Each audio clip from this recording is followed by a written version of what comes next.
it's a good core of players, though. Justin's here, Dwight's here, AJ's here. So it's a really good core of players that we got here at this point. Ka-Express, malaking tanong ngayon sa mundo ng Philippine basketball, ang magiging Final 12 ng Gilas Pilipinas na sasalang kontra Macau Black Bears sa gaganaping tune-up nito sa July 28 sa Smart Araneta Coliseum.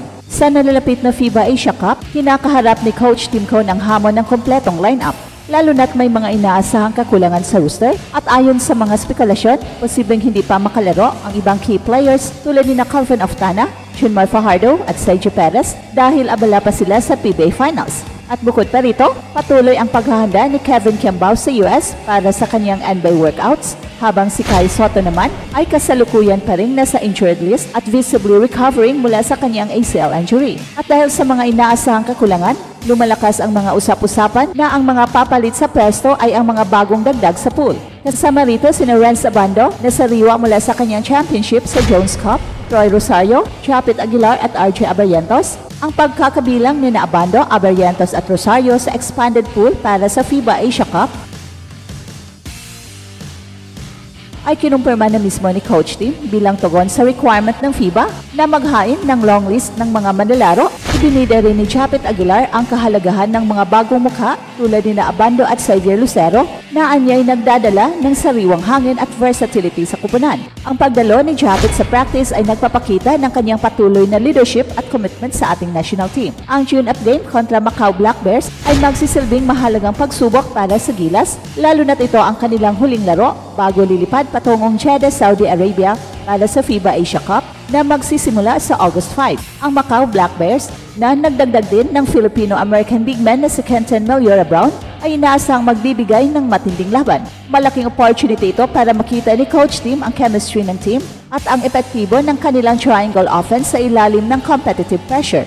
Sa gitna ng mga pagbabago at paghahanap sa perfectong lineup, ang determinasyon ng Gilas na makamit ang redemption arc matapos ang kanilang 1-2-3 record noong 2022 Asia Cup ay nananatiling matibay. Ang buong bansa ay naghihintay ng official na announcement ng Final 12 na magdadala ng bandera ng Pilipinas. Well, isang malaking palaisipan ngayon sa mundo ng Philippine basketball ang magiging komposisyon ng Final 12 ng Gilas Pilipinas na sasalang kontra Macau Black Bears sa gaganaping tune-up game sa July 28 sa Smart Araneta Coliseum. Habang papalapit ang FIBA Asia Cup, kinakaharap ni Coach Tim ang hamon ng pagbuo ng isang kompletong lineup, lalo na't may mga inaasahang kakulangan sa roster. Ito ay dulot ng magkakaibang commitments at sitwasyon ng ilang key players na bahagi sana ng pool. Unahin natin ang mga bituin na kasulukuyang pang-abala sa PBA Finals. Dahil sa masinsinang serye, inaasahang hindi pa makakalaro ang mga mahalagang players tulad ni Calvin Oftana, ang versatile forward na nagdadala ng opensa at depensa, si Junmar Fajardo ang reigning MVP at undisputed Kraken ng Philippine basketball na sentro ng Gilas, at si Sergio Perez ang dynamic guard na kilala sa kanyang scoring at energy. Ang kanilang presensya sa finals ay nagpapakita ng kanilang dedikasyon sa kanilang mga club teams, pero nagdudulot din ng malaking pagsubok sa pagbuo ng chemistry ng pambansang kupunan bago ang isang mahalagang international tournament. Ang kanilang pagliban ay nag-iiwan ng malaking puwang na kailangang punan. At bukod pa sa mga PBA finalists, meron ding mga international-based players na kasalukuyang hindi pa rin makakasama. Patuloy ang paghahanda ni Kevin Kiambao sa US para sa kanyang NBA workouts. Ang kanyang pagnanais na maging kauna-unahang homegrown Pinoy sa NBA ay humaharap sa tensyon sa kanyang pambansang ambisyon. Ang kanyang pagiging abala sa US ay nangangahulugang hindi siya makakasama sa tune-up game at posibleng ma-miss din niya ang FIBA Asia Cup na magiging malaking kawalan sa Gilas. Samantala si Kai ay kasalukuyang pa rin nasa injured list at visibly recovering mula sa kanyang ACL injury, bagamat regular din siyang nagpapakita sa Gilas practice at nagpapakita ng progress sa kanyang plyometric recovery. Hindi pa siya ganap na makakasama sa mga scrimmages at hindi pa inaasahang maglalaro sa Asia Cup. Ang kanyang pagliban ay nag-iiwan ng kakulangan sa taas at rim protection para sa kupunan. At dahil sa mga inaasahang kakulangan na ito, lumalakas ang usap-usapan at spekulasyon na ang mga papalit sa pwesto ay ang mga bagong dagdag sa pool na nagpakita na ng kanilang kakayahan sa mga nakaraang ensayo. Kabilang dito si Renz Abando na sariwa mula sa kanyang kampyonato sa Jones Cup at nagdadala ng bagong energy at opensa.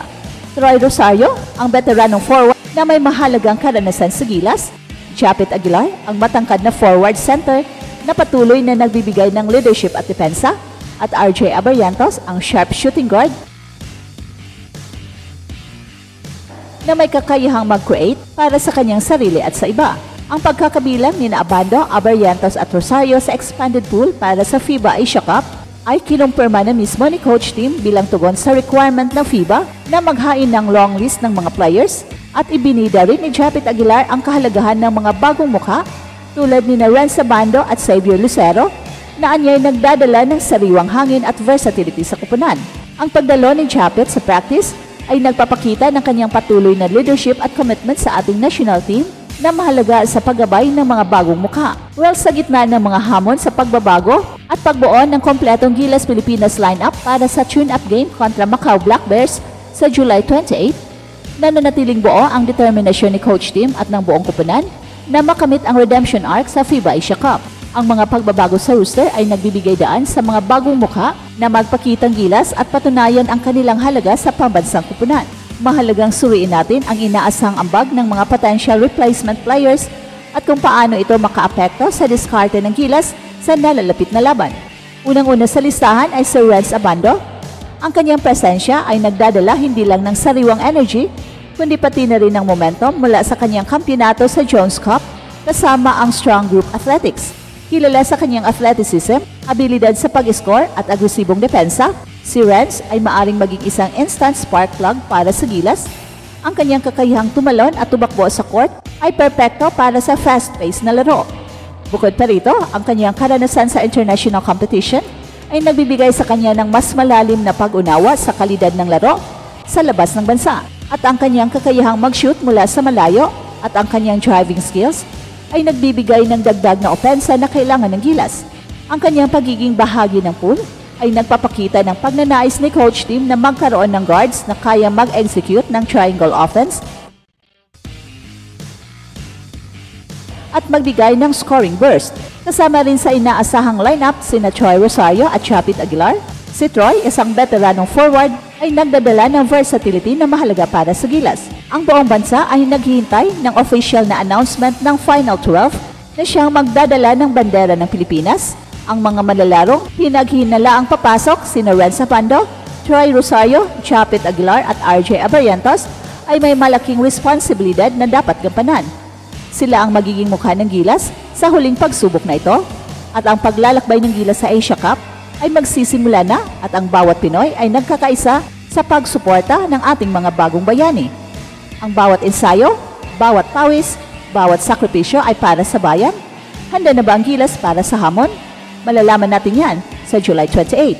At ito ang Express Info kung saan bawat kwento ginulat ang mundo. Don't forget to like and subscribe.